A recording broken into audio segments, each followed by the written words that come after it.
Hello everyone. सो आज हम पढ़ेंगे एंटी हिस्टामिनिक एजेंट जो कि हमारी मेडिसिनल केमिस्ट्री 2 का फर्स्ट चैप्टर है 5th सेमेस्टर में फार्मेसी के अंडर।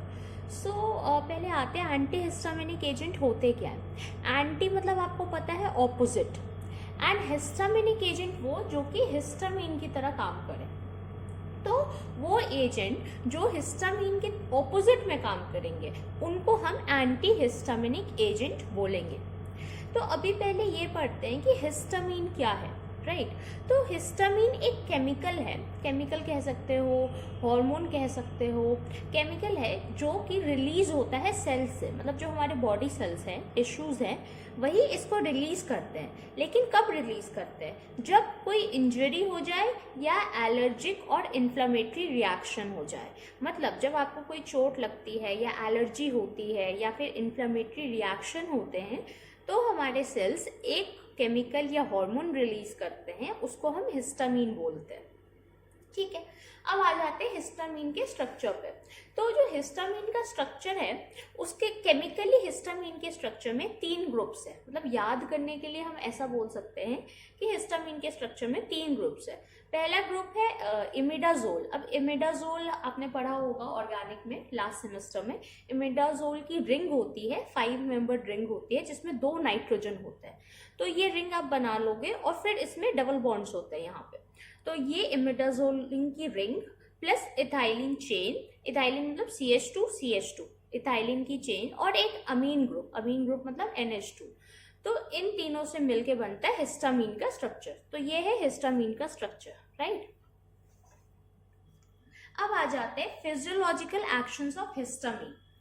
तो फिजियोलॉजिकली क्या एक्शंस शो करता है हिस्टामिन, मतलब जब हिस्टामिन रिलीज होगा तो उसके क्या फंक्शंस होंगे या क्या इफेक्ट आएगा उससे हम हमारे बॉडी पे, उसे हम कहते हैं physiological actions of histamine, right. तो इसके कुछ 5 to 6 फंक्शंस है, वो हमें एक बार याद कर लेने हैं। जैसे कि पहली बात, स्टिमुलेट्स गैस्ट्रिक सिक्रीशन। मतलब जब हिस्टामिन रिलीज होगा वो हमारे गैस्ट्रिक सिक्रीशन को बढ़ा देगा, इंक्रीज कर देगा। दूसरा, वैसोडाइलेशन या फिर डायलेशन ऑफ कैपिलरीज। मतलब हिस्टामिन क्या करेगा, हमारी कैपिलरीज को, जो ब्लड कैपिलरीज है उसको डायलेट कर देगा, उसके कारण वैसोडाइलेशन होगा। ठीक है। थर्ड है ब्रोंकोस्पाज्म। ब्रोंकोस्पाज्म मतलब आपके जो ब्रोंकियल के जो मसल्स हैं, मतलब जो आपके रेस्पिरेटरी ट्रैक में मसल्स हैं, उनको ये कॉन्स्ट्रिक्ट कर देगा। ठीक है, उसको कॉन्ट्रैक्ट कर देगा, कॉन्स्ट्रक्ट कर देगा। फोर्थ है मीडिएटर ऑफ हाइपर सेंसिटिविटी। मतलब ये हाइपर सेंसिटिविटी कॉज करेगा। अब हाइपर सेंसिटिविटी क्या होती है? जब आपको कोई एलर्जी होती है किसी चीज से तो आपके अंदर कुछ रिएक्शंस आपकी बॉडी शो करती है, जैसे कि रनी नोज, इचिंग, स्नीजिंग। तो ये सारी हाइपर सेंसिटिविटी में आती है और हिस्टामिन हाइपर सेंसिटिविटी कॉज करता है। फिफ्थ है डिक्रीजेस ब्लड प्रेशर। फिफ्थ है डिक्रीजेस ब्लड प्रेशर। ऑब्वियसली अब अगर ये वैसोडाइलेशन करेगा, आपको पता है वैसोडाइलेशन जब होगा तो ब्लड प्रेशर डिक्रीज होगा, तो ये ब्लड प्रेशर भी डिक्रीज करेगा। फिर नेक्स्ट है 6th फंक्शन है इसका, रिजल्ट्स इन इन्फ्लेमेशन। ये इन्फ्लेमेशन है। इन्फ्लेमेशन कुछ 4 फैक्टर्स होते हैं जो कंबाइन करके हमें उनको इन्फ्लेमेशन बोल देते हैं। तो हिस्टामिन इन्फ्लेमेशन भी कॉज करता है। तो अब आपको कहीं ना कहीं ये समझ आ रहा होगा कि हमें एंटी हिस्टामिन क्यों चाहिए, मतलब एंटी हिस्टामिनिक एजेंट्स की ज़रूरत क्यों है। अगर हमें एलर्जी हो गई या फिर एलर्जिक रिएक्शंस काफ़ी ज़्यादा हो रहे हैं तो उसके लिए हिस्टामिन रिस्पॉन्सिबल है। और उन एलर्जिक रिएक्शंस को रोकने के लिए हम एंटी हिस्टामिनिक एजेंट्स देते हैं, जो कि हम इस चैप्टर में पढ़ेंगे। लेकिन क्योंकि पहले हमें हिस्टामिन का इंट्रोडक्शन पढ़ना है तो हमने पहले पढ़ा कि हिस्टामिन कौन सा केमिकल है, क्या चीज़ है, फिर हमने उसका स्ट्रक्चर पढ़ा, फिर हमने उसके इफेक्ट्स पढ़े। अब हम उसकी सिंथेसिस पढ़ेंगे कि हमारी बॉडी में हिस्टामिन बनता कैसे। सबसे पहले ये बनता कहाँ कहाँ है, तो आपको ये पता होना चाहिए कि हिस्टामिन जो है वो बनता है मास्ट सेल्स में, बेसोफिल्स में, हिस्टामिनर्जिक न्यूरॉन्स में, जो कि बेसल गैंग्लिया में होते हैं ब्रेन के, और एंटेरोक्रोमाफिन लाइक सेल्स में स्टमक में।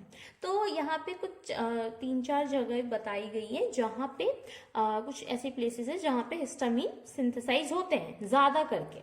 ऐसे अगर आप देखोगे तो हर सेल में ही होते हैं, लेकिन प्राइमरीली इन सेल्स में होते हैं, मास्ट सेल्स और बेसोफिल्स। ये दोनों व्हाइट ब्लड सेल्स के अंदर आते हैं, मास्ट सेल्स और बेसोफिल्स। तीसरा है histaminergic neurons in the basal ganglia of the brain, मतलब तीसरा ब्रेन में होंगे, कहाँ पे, हिस्टामिनर्जिक न्यूरॉन्स में। और फोर्थ कहाँ होंगे, स्टमक में होंगे। तो स्टमक में कहाँ, एंटेरोक्रोमाफिन लाइक सेल्स होते हैं स्टमक में, वहां पे आपकी हिस्टामिन की सिंथेसिस होगी। अगला हम आते हैं हिस्टामिन अब बनता कैसे है, मतलब क्या मैकेनिज्म क्या है। तो histamine is obtained by the decarboxylation of histidine, मतलब हिस्टिडीन एक केमिकल होता है जो प्रेजेंट होता है, और उसका जब डीकार्बोक्सिलेशन करते हैं, अब डीकार्बोक्सिलेशन आपको पता होगा CO2 का रिमूवल होता है। कार्बोक्सिलेशन मतलब CO2, डीकार्बोक्सिलेशन मतलब CO2 का रिमूवल।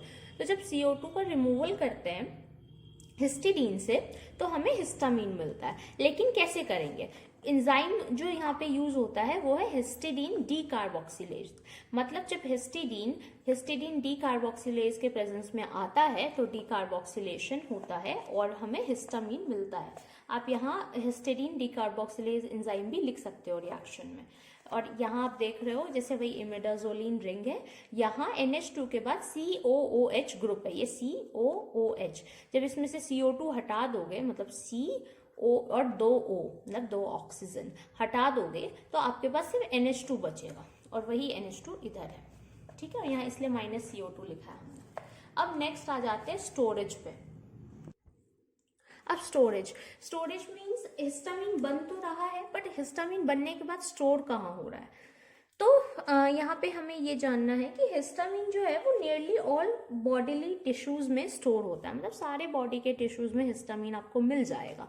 कहाँ पे, बॉडी टिश्यू में मास्ट सेल्स होते हैं। मास्ट सेल्स मैंने बताया WBC व्हाइट ब्लड सेल्स का एक टाइप है, और इसके अंदर इसके जो ग्रैन्यूल्स होते हैं, छोटे छोटे जो ग्रैन्यूल्स होते हैं, उसके अंदर आपको हिस्टामिन मिल जाएगा। लेकिन अगर आपसे पूछा जाए कि प्राइमरीली कहाँ फाइंड होता है, मतलब ज्यादा कॉन्सेंट्रेशन इसकी कहाँ मिलती है, तो कुछ ये प्लेसेस है, आप इनका नाम बताओगे, जैसे कि mast cells, basophils, tissues adjacent to circulation, मतलब जो आपका सर्कुलेशन जहां ज्यादा है वहां के आसपास के टिश्यूज में, एंटेरोक्रोमाफिन लाइक सेल्स जो हमने पहले भी पढ़ा स्टमक में होते हैं, सेरेब्रोस्पाइनल फ्लूइड ब्रेन में होता है, इसे हम CSF भी कहते हैं, और skin and mucosa of lungs, आपके स्किन में हो सकता है, और लंग्स की जो म्यूकोसल लाइनिंग होती है, जो म्यूकोसा होता है, उसमें भी ये हिस्टामिन स्टोर हो सकता है। अब अगला है release and action of histamine, मतलब हिस्टामिन कब रिलीज होता है और रिलीज होने के बाद ये क्या एक्शन शो करता है। मतलब क्योंकि एक्शन और इफेक्ट्स ऑलमोस्ट सिमिलर है, तो हमने इफेक्ट्स उसके पढ़ लिए, अभी मेनली हम यहाँ रिलीज पढ़ने वाले हैं, ठीक है। तो रिलीज कब होता है, histamine is release from cells in response to an antibody called immunoglobulin E, तो इसे हम शॉर्ट फॉर्म में IgE भी बोलते हैं। मतलब हिस्टामिन हमारे सेल से तब रिस्पॉन्स रिलीज होगा जब एक एंटीबॉडी IgE से वो इंटरैक्ट करेगा या फिर उसके कांटेक्ट में आएगा, ठीक है। अब ये जो एंटीबॉडी है ये कब सिक्रीट होगी, ये एंटीबॉडी तब सिक्रीट हो सकती है जब कोई वायरस या बैक्टीरिया हमारे इसके कांटेक्ट में आए, या फिर कोई एलर्जिक सब्सटेंस आए। और कोई भी एलर्जिक सब्सटेंस, चाहे वो वायरस, बैक्टीरिया या फिर हम कोई और सब्सटेंस ले रहे हैं जैसे कि पॉलन ग्रेन्स वगैरह, तो उसे हम एंटीजन बोलेंगे, ठीक है। तो जब एंटीजन आएगा और वो इम्यूनोग्लोबुलिन जो एंटीबॉडी है उसके संग इंटरैक्ट करेगा, तब हमारा हिस्टामिन रिलीज होगा, ठीक है। It may also be release in response to an injury caused by toxins. अब अगर आपको कहीं चोट लगी है, इंजरी हुई है आपके कोई सेल को, कोई टिश्यू को, टॉक्सिन्स के कारण, तो भी रिलीज हो सकता है हिस्टामिन। अगर इसका बेसिक कॉन्सेप्ट अगर मतलब मैंने ऐसे बताया है ग्राफ के मतलब फ्लो चार्ट के फॉर्म में, सो दैट मतलब समझने में इजी हो, तो मैं वो एक्सप्लेन करती हूँ। तो देखिए, सबसे पहले एंटीजन और आईजीई का कांटेक्ट मतलब इंटरेक्शन होगा। मैंने बताया था एंटीजन जब एंटीजन यानी जो भी आपका एलर्जिक सब्सटेंस है वो जब आईजीई के कांटेक्ट में आएगा तभी हिस्टामिन रिलीज होगा। तो सबसे पहला स्टेप है एंटीजन प्लस आईजीई का इंटरेक्शन, ठीक है। और आईजी आपको कहाँ मिलेगा? मास्ट सेल्स में, जो कि एक टाइप का वाइट ब्लड सेल है। फिर उसके बाद टायरोसिन प्रोटीन काइनेज एक्टिवेट होगा। आपने जीपीसीआर में पढ़ा होगा प्रोटीन काइनेज होता है, तो वही टायरोसिन प्रोटीन काइनेज एक्टिवेट हो जाएगा। पर ये एक्टिवेट कब होगा? जब हमें एंटीजन और आईजीई का इंटरेक्शन देखने को मिलेगा। फिर उसके बाद जब ये एक्टिवेट होगा तो फॉस्फोराइलेशन होगा और फॉस्फोलाइपेज सी एक्टिवेट होगा। लेकिन इसी प्रोसेस में ये कब एक्टिवेट होगा? जब फॉस्फोटाइडिल आइनोसिटिल ट्राइफॉस्फेट में चेंज होगा। तो हम जैसे पढ़ा था ना हमने PIP3 में कन्वर्ट होगा, ये वही प्रोसेस है। और यहाँ पे आइनोसिटॉल ट्राइफॉस्फेट जो है वो क्या करेगा? वो कैल्शियम के इन्फ्लक्स को ट्रिगर करेगा। तो अभी हमें इससे मतलब नहीं है, जो मेन हमारा जो जिसने काम करा वो है आइनोसिटॉल ट्राइफॉस्फेट, और वो कैल्शियम को ट्रिगर कर रहा है। कैल्शियम को जब ट्रिगर कर रहा है तो कैल्शियम ने क्या किया? कैल्शियम ने फ्यूजन कर दिया ग्रैन्युलर मेम्ब्रेन का। आपको पता होगा कि एक्सोसाइटोसिस कोई भी न्यूरोट्रांसमीटर की तब होती है जब कैल्शियम उस पर एक्ट करता है, क्योंकि वो मेम्ब्रेन को मतलब तोड़ देता है, फ्यूजन करा देता है। तो फिर कैल्शियम ने फ्यूजन को इंड्यूस करा, इस कारण ग्रैन्युलर मेम्ब्रेन जो है वो उसका फ्यूजन हो गया और उसके अंदर जो ग्रैन्युल के जो भी कंटेंट्स थे वो बाहर आ गए। तो रिलीज ऑफ ग्रैन्युल कंटेंट्स। उसके बाद क्या हुआ? पहले से ही पॉजिटिवली चार्ज हिस्टामिन और नेगेटिवली चार्ज प्रोटीन का एक कॉम्प्लेक्स बना हुआ होता है, ये पहले से रहता है। तो जब ये वाला रिलीज ऑफ ग्रैन्युल कंटेंट्स हुआ तो उसने क्या किया? सोडियम आया, इसके अंदर सोडियम स्टोर था, सोडियम आया और सोडियम एक्सचेंज हुआ। और सोडियम ने, क्योंकि सोडियम भी आपको पता है पॉजिटिव चार्ज होता है, तो उसने क्या किया? हिस्टामिन की जगह वो चला गया, मतलब उसने हिस्टामिन को रिप्लेस कर दिया। अब अगर एक कॉम्प्लेक्स है पॉजिटिव और नेगेटिव चार्जेस का और सोडियम पॉजिटिव की जगह आ जाता है, तो जो पॉजिटिवली चार्ज पहले से सब्सटेंस था हिस्टामिन, वो फ्री हो गया। तो हिस्टामिन सेट फ्री, और ये जब हिस्टामिन फ्री हुआ तो हम कहते हैं हिस्टामिन रिलीज हो गया और वो टारगेट सेल्स पे एक्ट करता है। और फिर उसके बाद हमें ऐसे रिएक्शंस होते हैं जैसे कि हाइपर सेंसिटिविटी, इचिंग, स्नीजिंग और इंक्रीज इन गैस्ट्रिक सिक्रीशन, ये सारी चीजें। अब आ जाते हैं कैटाबॉलिज्म ऑफ हिस्टामिन। तो हिस्टामिन बन तो गया, बट अब ये रिलीज होगा तब तो मतलब रिलीज तो हो गया, बट अब इसका इफेक्ट रुकेगा कैसे? तो जब तक ये कैटाबोलाइज नहीं होगा इसका इफेक्ट रुकेगा नहीं। तो फिर यहाँ हमने हिस्टामिन लिया, यहाँ पे एक्चुअली एक मिस्टेक है, ये हिस्टाडीन नहीं है, ये आई गेस हाँ हिस्टामिन है। ओके, सो ये एक मिस्टेक है, आप लोग देख लेना। तो हिस्टामिन पहले हमने बनाया है, हिस्टामिन का स्ट्रक्चर बनाया। ये मेनली 2 एंजाइम से डिग्रेड होता है। एक है HMT जिसे हम हिस्टामिन एन मिथाइल ट्रांसफरेज कहते हैं, और एक है DAO जिसे हम डायमीन ऑक्सीडेज कहते हैं। तो जब HMT लगता है, आपको पता है एन मिथाइल ट्रांसफरेज मतलब क्या करेगा? ये मिथाइलेशन करेगा, ये मिथाइल ग्रुप को ऐड करेगा। तो जब इस एंजाइम से रिएक्शन होता है तो हिस्टामिन में H की जगह यहाँ CH3 आ जाता है, यहाँ इसका मिथाइलेशन होता है बस, और सारी चीजें सेम रहती है। जब ये एंजाइम HMT लगता है तो ये मिथाइलेशन करता है और यहाँ CH3 आ जाता है। जो प्रोडक्ट बनता है उसका नाम होता है एन मिथाइल हिस्टामिन। जबकि ये जो DAO है, क्योंकि ये ऑक्सीडेज है, तो आपको पता ऑक्सीडेज का काम क्या होता है? ऑक्सीडेशन करना। तो ये NH2 को हटा देता है और CH2 ये जो ग्रुप है इसका ऑक्सीडेशन कर देता है। ऑक्सीडेशन के बाद यहाँ कार्बोक्सिलिक ग्रुप आ जाता है COOH। तो यहाँ सारा स्ट्रक्चर सब कुछ सेम रहता है, बस यहाँ COH आ जाता है। और इस कंपाउंड का, इस प्रोडक्ट का नाम होता है इमिडाजोल एसिटिक एसिड, राइट। उसके बाद हम एक एक स्टेप और इसमें बढ़ा सकते हैं। जैसे कि अब अगर एन मिथाइल हिस्टामीन पे माओ बी लगे, माओ बी भी आपको पता है मोनो अमाइनो ऑक्सीडेज बी, तो ये भी क्या करता है, ऑक्सीडेशन करता है। तो ये सेम चीज करेगा, ये CH2NH2 ग्रुप को ऑक्सीडेशन कर देता है, बाकी चीजें इसमें और इसमें सेम रहेंगी। प्रोडक्ट जो बनता है उसका नाम आता है N methyl imidazole acetic acid, ठीक है। और जो इमिडाजोल एसिटिक एसिड जो हमें पहले मिला था, उसमें अगर हम फॉस्फोराइबोसिल ट्रांसफरेज के प्रेजेंस में राइबोज ऐड करते हैं तो वो राइबोज इधर लग जाएगा और उसका नाम इमिडाजोल एसिटिक एसिड राइबोसाइड हो सकता है। यही सेम प्रोसेस में आप मिथाइलेशन भी कर सकते हो इस वाले एंजाइम के प्रेजेंस में, तो यहाँ मिथाइल ग्रुप आ जाएगा। तो ये हम बेसिकली हम क्या दिखाना चाह रहे हैं कि एक बार हमने मिथाइलेशन करा, एक बार हमने ऑक्सीडेशन करा, फिर हमने इधर वापस ऑक्सीडेशन करा, इधर मिथाइलेशन करा, या फिर हमने ये राइबोस ग्रुप ऐड कर दिया। एनीवे, तो हम दोनों तरीके से दिखा सकते हैं इसको। अब आ जाते हैं नेक्स्ट टॉपिक पे, हिस्टामिन रिसेप्टर। तो हिस्टामिन रिसेप्टर क्या है? हिस्टामिन रिसेप्टर, जितने भी हिस्टामिनिक रिसेप्टर्स होते हैं वो जी प्रोटीन कपल रिसेप्टर्स होते हैं, जिसे हम शॉर्ट फॉर्म में आपने पढ़ा होगा GPCRP बोलते हैं। और हमारे पास बेसिकली 4 टाइप के हिस्टामिन रिसेप्टर होते हैं, H1, H2, H3 and H4। तो 4 रिसेप्टर्स होते हैं जहाँ हिस्टामिन काम करता है, और वो सारे GPCR के फंक्शंस प्ले करते हैं, मतलब GPCR का पाथवे फॉलो करते हैं।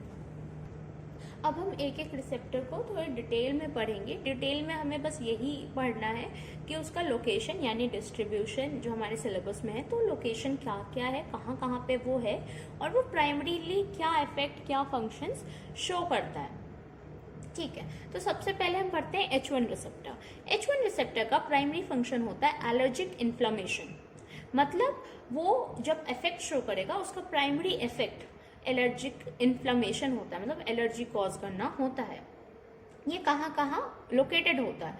Location smooth muscles of respiratory tract, uterus, intestine. जो हमारी स्मूथ मसल्स होती है इंटेस्टाइन में, यूटेरस में और रेस्पिरेटरी ट्रैक्ट में, वहाँ हम H1 को फाइंड कर सकते हैं। दूसरा efferent nerve ending, efferent nerve ending पे भी ये हमें मिल सकता है। आपको एफरेंट और ईफरेंट पता होगा, तो एफरेंट वाले पे हमें नर्व एंडिंग पे ये मिलेगा H1 रिसेप्टर। थर्ड, ब्रेन के CNS में, सेंट्रल नर्वस सिस्टम में ब्रेन के मिल सकता है। फिर एड्रेनल मेड्यूला, जो मेड्यूलरी ग्लैंड है, एड्रेनल ग्लैंड का जो मेड्यूला वाला पार्ट है जिसको हम एड्रेनल मेड्यूलरी भी बोलते हैं, वहाँ हमें ये मिल जाएगा। इसके इफेक्ट्स, अब प्राइमरी इफेक्ट तो हमने पढ़ लिया, बट और भी कुछ सेकेंडरी इफेक्ट्स आएंगे ना, तो वो है इंक्रीजेस वैस्कुलर परमिएबिलिटी। ये वैस्कुलर परमिएबिलिटी को इंक्रीज करता है, ठीक है। मतलब जो परमिएबिलिटी हमारी जो वेसल्स की परमिएबिलिटी होती है, ब्लड वेसल्स की, जिससे डिफ्यूजन या फिर कई सारे ट्रांसपोर्ट के प्रोसेसेस होते हैं, वो इंक्रीज हो जाते हैं। मोशन सिकनेस हो सकता है, सीवियर एलर्जी कॉज कर सकता है। ऑब्वियसली अगर ये एलर्जिक इन्फ्लेमेशन का है तो it will cause allergy, so severe allergy cause कर सकता है। एपेटाइट सप्रेशन कर देता है। एपेटाइट सप्रेशन मतलब आपको खाना खाने का या मन नहीं होता, भूख लगनी बंद हो जाती है, तो that is called appetite suppression. Oedema, oedema means swelling, जब पानी या फिर फ्लूइड जमा हो जाता है टिश्यूज के अंदर तो स्वेल हो जाता है, उससे ओडिमा कहते हैं। तो ये सारे इसके इफेक्ट्स होते हैं।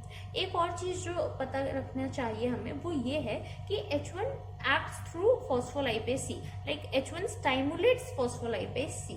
मतलब H1 जो इतने सारे फंक्शंस दिखा रहा है, ये कैसे दिखा रहा है? ये phospholipase C को स्टिमुलेट करिए, क्योंकि ऑब्वियसली ये GPCR पे वर्क करेगा, तो ये किसी ना किसी एंजाइम पे तो एक्ट करेगा, तो इसने phospholipase C को एक्टिवेट करके ये सारे फंक्शंस दिखा रहे हैं, ठीक है।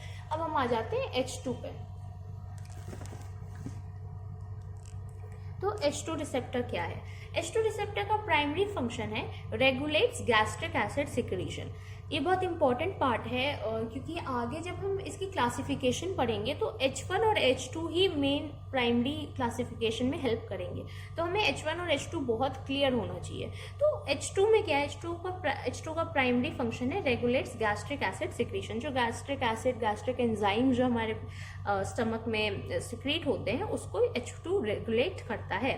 लोकेशन वैस्कुलर स्मूथ मसल्स है। Gastric parietal cells, gastric parietal cells stomach में होते हैं, आपको पता होगा, यही सिक्रीशन में हेल्प करते हैं गैस्ट्रिक एसिड और एंजाइम्स के। और यूटेरस, CNS और हार्ट, इन सारी जगह पे, इन सारे प्लेसेस पे we can find H2 receptor.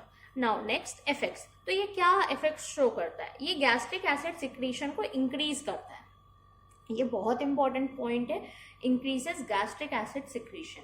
Second, immune cell differentiation, ये इम्यून सेल को डिफ्रेंशिएट करता है। Third is vasodilation and relaxation of uterus, ये यूटेरस के रिलैक्सेशन में भी हेल्प करता है। अब नेक्स्ट है H3 रिसेप्टर। तो H3 रिसेप्टर क्या है? H3 रिसेप्टर का प्राइमरी फंक्शन है न्यूरोट्रांसमिशन, ये न्यूरोट्रांसमिशन में हेल्प करता है, मतलब जो हम नर्व से, एक नर्व से दूसरे नर्व में सिग्नल जाता है, न्यूरोट्रांसमिट होता है, तब न्यूरोट्रांसमीटर्स जाते हैं तो वो न्यूरोट्रांसमिशन में हेल्प करता है। Location brain, lungs, spleen, skin, ileum, blood vessels, ये सारी प्लेसेस पे we can find H3 receptor. Now its effects. So H3 receptor का इफेक्ट्स क्या है? Regulation of neuronal histamine tumour और इनहिबिट्स हिस्टामिन रिलीज, मतलब ये यही कर रहा है कि ये हिस्टामिन के रिलीज को इनहिबिट कर रहा है। तो कहीं ना कहीं आप कह सकते हो कि ये एक इनहिबिटरी रिसेप्टर है। फिर H4 पे आ जाए, ये H4 क्या है? H4 का प्राइमरी फंक्शन है इम्यूनो मॉड्यूलेशन।